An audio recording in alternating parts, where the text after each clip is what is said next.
Never expect that. ஆறாரம் பார்த்து என்ன வேணும், முடியாது. முதல்ல இருந்தே கர்த்தரை நம்பி இருப்பேன், கர்த்தரை ஆதாரமாய் வச்சிருப்பேன். வீட்டில் பிள்ளை வளர்க்கும்போது சொல்லி வளர்த்துருங்க, இப்போ நீ எதை சாதிச்சியோ, நீ எவ்வளோ பெரிய ஆளானே, அதெல்லாம் எனக்கு வேண்டாம். ஆண்டவர் சமூகத்தில் வளர்ந்துரு. என்னை அப்படி தான் வளர்த்தாங்க, இன்னைக்கு அப்படி தான் நான் நின்றுக்கிட்டு இருக்கேன். என்னை மாதிரி சேட்டை பண்ணவனெலாம் நீங்கள் பார்த்துருக்கவே மாட்டீங்க. அப்படி ஒரு அட்ராஷியஸ் ஃபெலோ.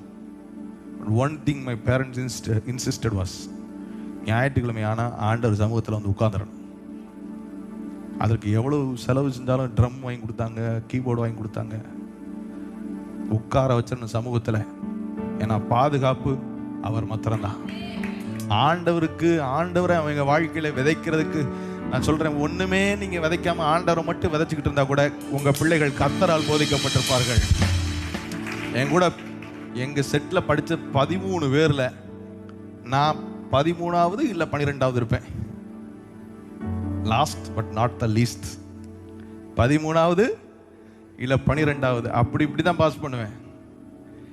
இன்னைக்கு அவங்களுக்கெல்லாம் முகவரி இருக்கோ இல்லையோ எனக்கு தெரியாது. கர்த்தர் என்னை அநேகருக்கு ஆசீர்வாதமாக வைத்திருக்கிறார்.